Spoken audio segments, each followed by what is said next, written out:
SIR கட்டாயம் தேவை எடப்பாடி பழனிசாமி சொல்லியிருக்காரு. எஸ்ஐஆர் கட்டாயம் வேணும்னு போல காலகட்டத்தில் எஸ்ஐஆர் வந்து கட்டாயம் இப்ப தமிழ்நாட்டுக்கு தேவைன்னு எடப்பாடி பழனிசாமி இப்ப சொல்லியிருக்காரு. எஸ்ஐஆர்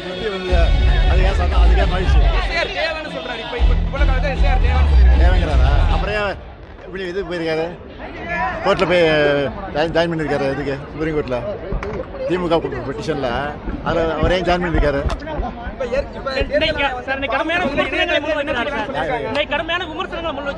அவருக்கு வந்து வேற வேலை இல்லை, அதனால விமர்சனம் வைக்கிறாரு. அதுக்கு நாங்கள் கவலைப்படல, எங்கள் வேலையை நாங்கள் பார்த்துருக்கோம்.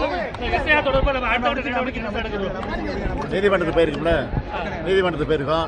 நாளைக்கு ஆர்ப்பாட்டம் நடத்துகிறோம். அதுக்கு பிறகு பாருங்க. கூட்டத்தை பார்க்கும்போது எப்படி சார் இருக்கு மனசுக்கு?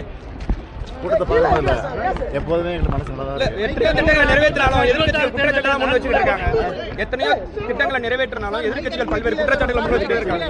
வேலை கிடையாது, செஞ்சாகணும். 26 தேர்தலில் 4 முனை போட்டி இருக்குங்கிறாங்க. 26 தேர்தலில் எத்தனை முனை போட்டி வந்தாலும் திராவிட முன்னேற்ற கழக தலைமையில் இருக்கிற கூட்டணி தான் மாபெரும் வெற்றி பெறும். 7வது முறையாக திமுக நிச்சயமாக ஆட்சி அமைக்கும். எதிர்கட்சிகளோட பலவீனத்தை பலமா பாக்குறீங்களா எப்படி சார்? எதிர்கட்சிகளோட பலவீனத்தை பலமா பார்க்கல, பலவீனமா பார்க்கலாம். எங்க வேலை பார்க்கறோம்.